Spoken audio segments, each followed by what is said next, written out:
अखिल भूमंडलीय सर्व शिरोमणि मुनि समाज के संस्थापक आदि मुनीश्वर योगेश्वर सदगुरुदेव शिव मुनि महाराज की जय। उपस्थित मुनि वृंद, साधु सज्जन वृंद, संत वृंद, साधक वृंद, आध्यात्म ज्ञान के जिज्ञासुओं और प्रेमियों, सभी श्रोता वृंद, आप सभी को मेरा कोटिशः नमन, सप्रेम जय जीव।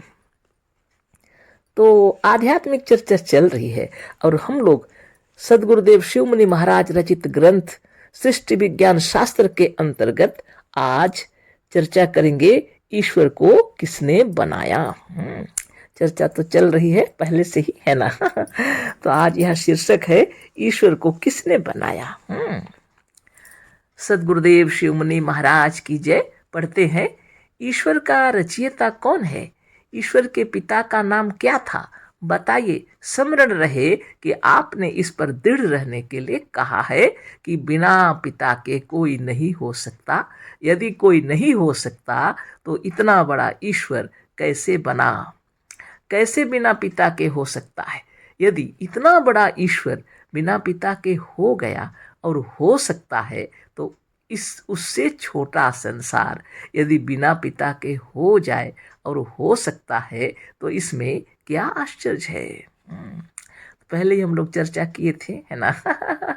नागपुर में अधिवेशन हो रहा था और एक आर्य समाज के पंडित जी प्रश्न पूछे थे और गुरुदेव तख्त पर लिख दिए थे, है ना। उसी पर चर्चा हो रही है। सदगुरुदेव उससे पूछे थे ईश्वर को किसने बनाया, उसी पर यहाँ लिखा हुआ है।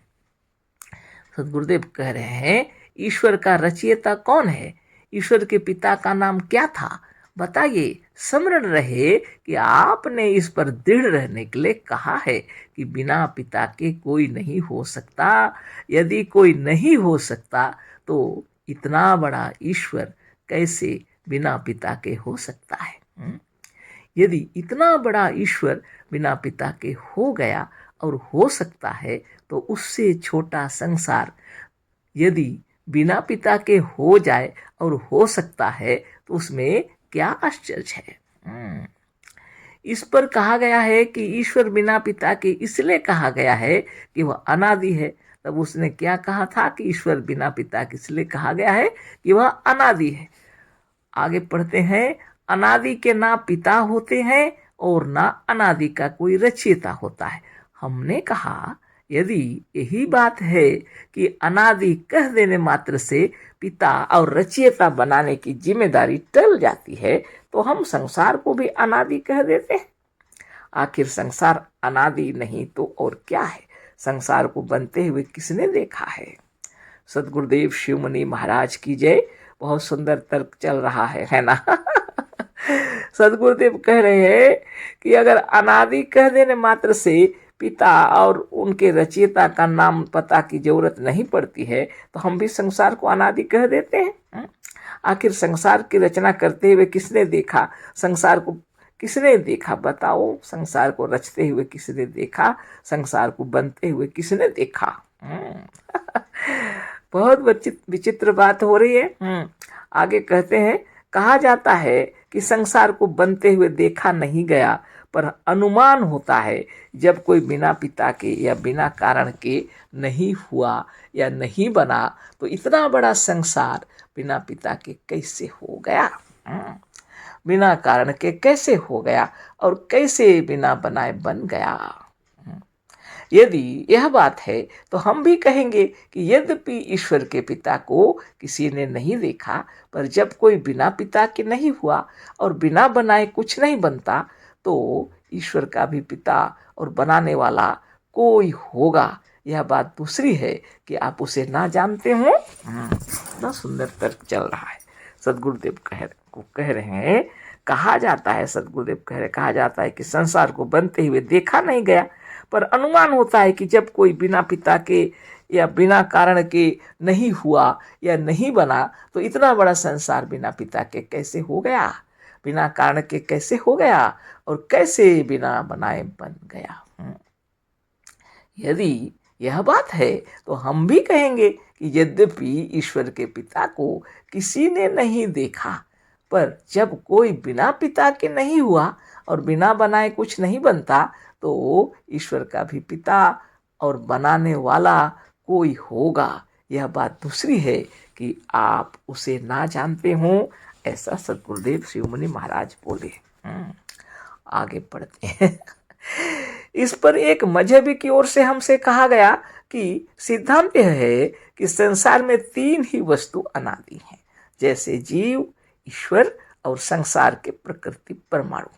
जब गुरुदेव इतना बोले कि पिता के बनाने वाले को किसी ने नहीं देखा, वो बात अलग है, लेकिन अवश्य ही उसके पिता होंगे, लेकिन आप उनको नहीं जानते हैं। तो एक मजहबी व्यक्ति फिर कहते हैं कि एक सिद्धांत यह है कि संसार में तीन ही वस्तु हैं जो अनादि हैं। तीन वस्तु का नाम देखिए, जैसे जीव, ईश्वर और संसार के प्रकृति परमाणु।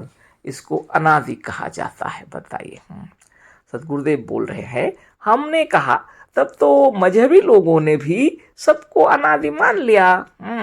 तब तो मजहबी लोगों ने सबको अनादि मान लिया, जैसे जीव को अनादि मान लिया, ईश्वर को अनादि मान लिया और संसार के प्रकृति परमाणु को अनादि मान लिया है। बड़ी बात हो गई है ना। असंख्य जीव अनादि हैं, ईश्वर अनादि है, संसार के तमाम जड़ प्रकृति परमाणु अनादि हैं, तो संसार को भी क्यों नहीं अनादि मान लेते, सब झगड़ा छूटे। सद्गुरुदेव कह रहे हैं, जब असंख्य जीव अनादि हैं, ईश्वर अनादि है, संसार के तमाम जड़ प्रकृति परमाणु अनादि हैं, तो संसार को भी क्यों नहीं अनादि मान लेते, सब झगड़ा छूटे। सद्गुरुदेव बताते जा रहे हैं, संसार तो अनादि है ही, हर मिनट में हजारों मन मिट्टी नदियों और नालों द्वारा कट कट कर समुद्र में जा रही हैं। गुरुदेव संसार को अनादि बताने के लिए प्रमाण दे रहे हैं कि संसार के तमाम जड़ प्रकृति परमाणु अनादि है, तो संसार को भी क्यों नहीं अनादि मान लेते, सब झगड़ा छूटे। संसार तो अनादि है ही, हर मिनट में हजारों मन मिट्टी, ये सबको पता है, नदियों और नालों द्वारा कट कट कर समुद्र में जा रही हैं, है ना। सबको पता है, हजारों मन मिट्टी, जितनी नदियां हैं अपने भूमंडल में, नदियों से कट कट कर जाकर समुद्र में मिल रही हैं ये मिट्टियां। हजारों मन मिट्टी नदियों और नालों द्वारा कट कट कर समुद्र में जा रही हैं, और इस तरह हर मिनट में पृथ्वी का प्रलय हो रहा है। सोचिए, हर मिनट में पृथ्वी का प्रलय हो रहा है, धीरे धीरे कट रहा है, मिट्टियां कट कर नदियों और नालों से होकर के समुद्र में जा रही हैं, तो सोच लीजिए पृथ्वी का प्रलय हो रहा। समुद्र जो लेता है उसे फेंक भी देता है। अब नियम है, समुद्र जो लेता है उसे फेंक भी देता है। मनुष्य भी जो खाता है उसे निकाल देता है। मनुष्य भी जो खाता है, निष्क्रिय हुआ तो निकाल दिया। इस तरह मरते हैं, एक तरह मरते हैं तो दूसरी ओर जन्म भी लेते हैं। एक तरह से यदि कोई मरते हैं एक तरफ, तो दूसरी ओर जन्म भी ले लेते हैं। संसार में आमदनी और खर्च दोनों बराबर हैं। संसार में जितना आमदनी है, खर्च भी हो रहा। दोनों बराबर हैं। ये समुद्र यदि कहीं पृथ्वी को निगल रहा है, तो दूसरी ओर कहीं नई दुनिया, नया द्वीप और नई पृथ्वी बन रही है। इतना सुंदर बताए गुरुदेव। हर मिनट में हजारों मन मिट्टी नदियों और नालों द्वारा कट कट कर समुद्र में जा रही हैं, और इस तरह से हर मिनट में पृथ्वी का प्रलय हो रहा है। समुद्र जो लेता है उसे फेंक भी देता है, मनुष्य भी जो खाता है उसे निकाल देता है। एक तरफ मरते हैं तो दूसरी ओर जन्म भी लेते हैं। संसार में आमदनी और खर्च दोनों बराबर हैं।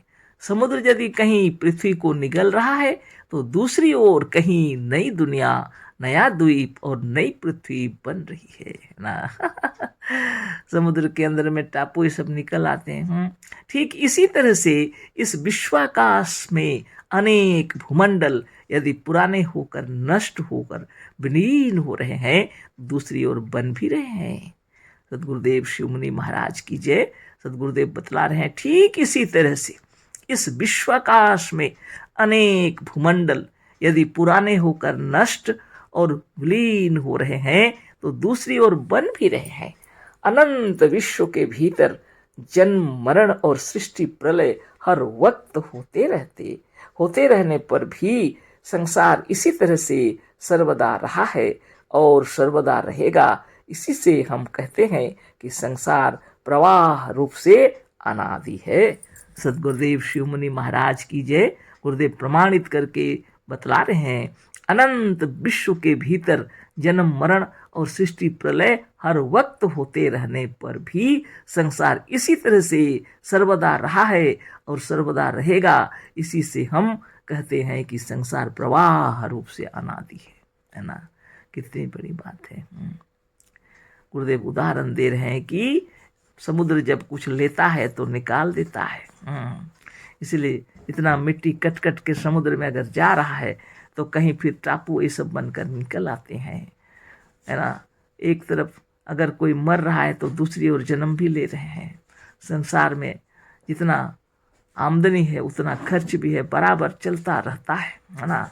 उदाहरण दे रहे हैं गुरुदेव कि इस विश्वाकाश में अनेक भूमंडल यदि पुराने होकर नष्ट और विलीन हो रहे हैं तो दूसरी ओर बन भी रहे हैं।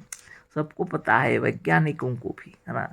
अनंत विश्व के भीतर जन्म मरण और सृष्टि प्रलय का वक्त होते रहने पर भी संसार इसी तरह से हर वक्त होते रहने पर भी संसार इसी तरह से सर्वदा रहा है और सर्वदा रहेगा। इसी से हम कहते हैं कि संसार प्रवाह रूप से अनादि है। अब आगे क्या है। इस पर एक मनुष्य ने कहा कि आखिर यह जितने मनुष्य हैं किससे उत्पन्न हुए, है ना। फिर प्रश्न हो गया। अब एक व्यक्ति ने प्रश्न पूछा, आखिर जितने जो मनुष्य दिखाई दे रहे हैं इतने मनुष्य जो हैं वो किससे उत्पन्न हुए। आप विचार कीजिए, गुरुदेव को पूछा जा रहा है। सदगुरुदेव कह रहे हैं, हमने कहा कि सब अपने पिता से उत्पन्न हुए। सदगुरुदेव उत्तर देते हैं कि सब अपने पिता से उत्पन्न हुए। तो उन्होंने कहा कि हम यह पूछना चाहते हैं कि वह मनुष्य जो बहुत पुराने जमाने में सबसे पहले था वह किससे उत्पन्न हुआ। तो जो प्रश्न पूछ रहे हैं वो पूछ रहे हैं, उन्होंने कहा प्रश्नकर्ता ने कि हम यह पूछना चाहते हैं कि वह मनुष्य जो बहुत पुराने जमाने में सबसे पहले था वह किससे उत्पन्न हुआ। सदगुरुदेव उत्तर दे रहे हैं, हमने कहा कि वह पुराने जमाने वाला मनुष्य जो बहुत पहले था वह अपने से भी पुराने और पहले वाले मनुष्य से हुआ।